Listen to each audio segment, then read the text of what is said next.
Hello mga mom and sir! Welcome po kayo sa aking channel, ang Mom Flourish Channel. For today's video, pag-usapan natin ang isa sa mga kinagigiliwang love team sa Kalingap, ang Rachel.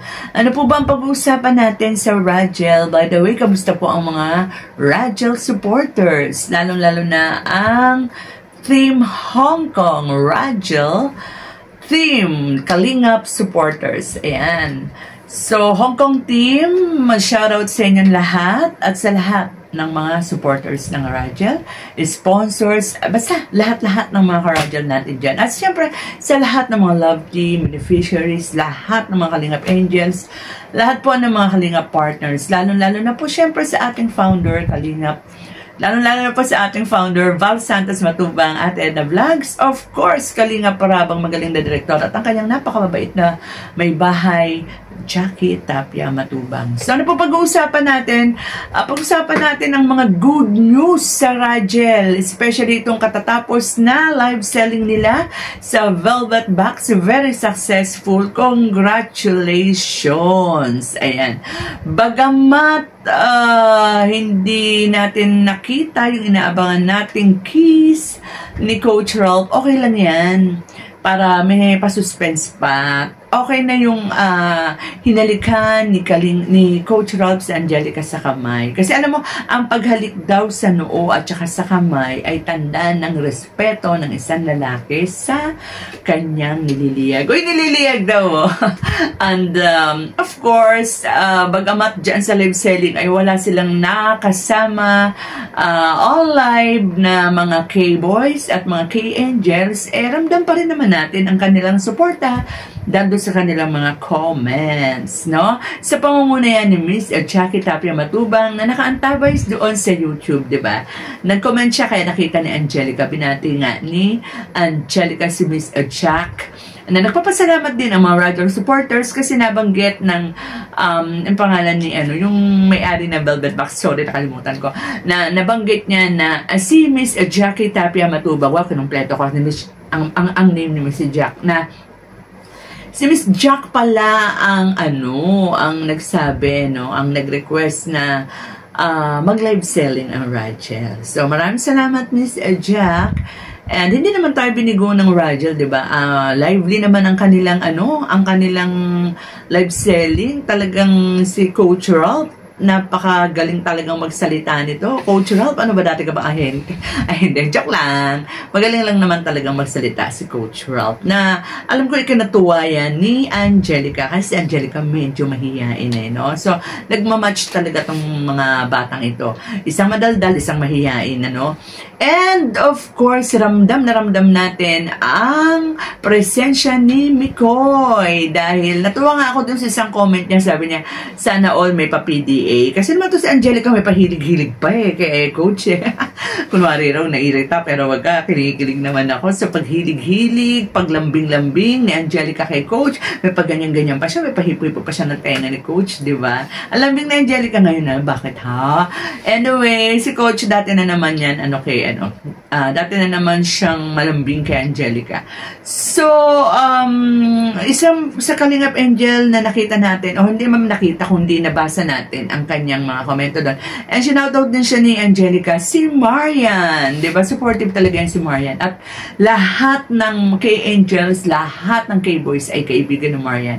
Kaya yung mga parang tipong may pa-selos kay Marian, wag po tayo magselos kay Marian. Kasi, ano po na talaga yan, pala kaibigan. Kasi, diba, merong para tayong nabalitaan na isang Kalingap Angel daw ang pinagsisalosan ng mga Rachel supporters, and only to find out na ito pala ay si Marian kasi mayroong BTS na nakunan si Coach Ralph na hinipo yung buhok ni Marian. Ang term nga na ginamit ay hinaplos, di ba?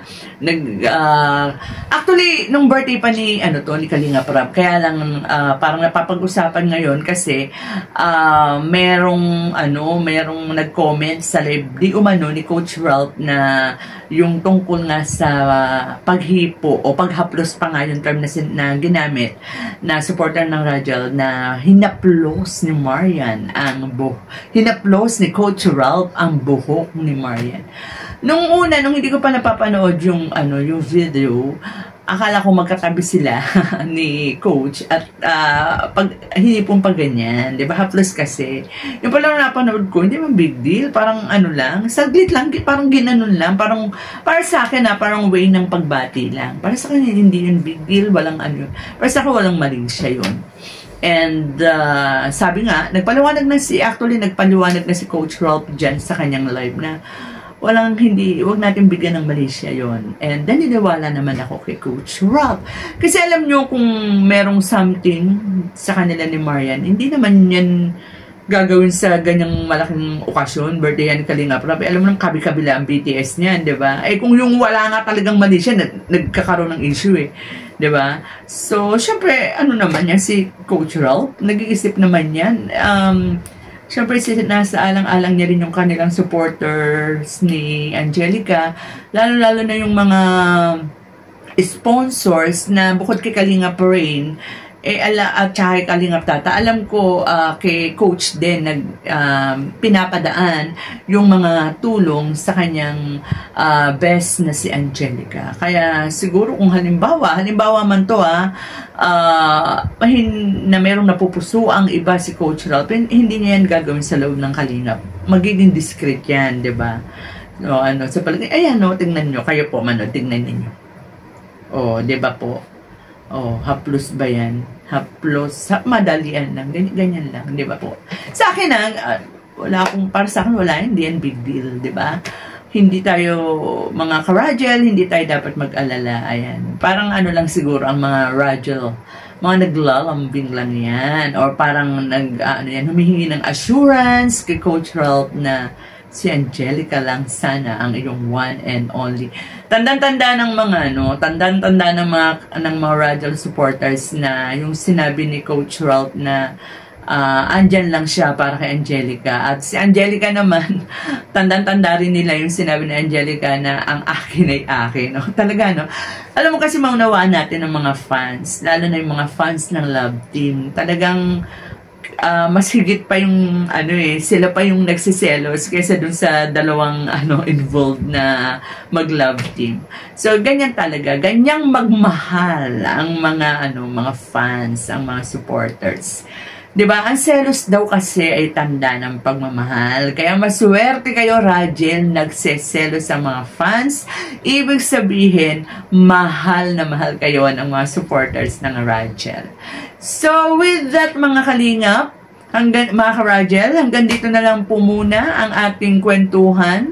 Rajel huwag nang magselos. Magtiwala tayo kay Coach Ralph at syempre naman kay Angelica. Speaking of Angelica, nakita niyo ba yung buhok ni Angelica ngayon? Ang ganda. Pwede siyang maging endorser. Pwede siyang maging model ng shampoo. Mas parang nag-bloom si Angelica. Bumagay sa kanya yung buhok niya, So, ayan, mga kalingap, mga ka-Rajal, hanggang dito na lang po muna ang ating kwentuhan. Basta mag-iintay tayo nung upload ni Kalinga Prab vlog niya tungkol sa Rajel. Bye-bye po, ingat po tayong lahat.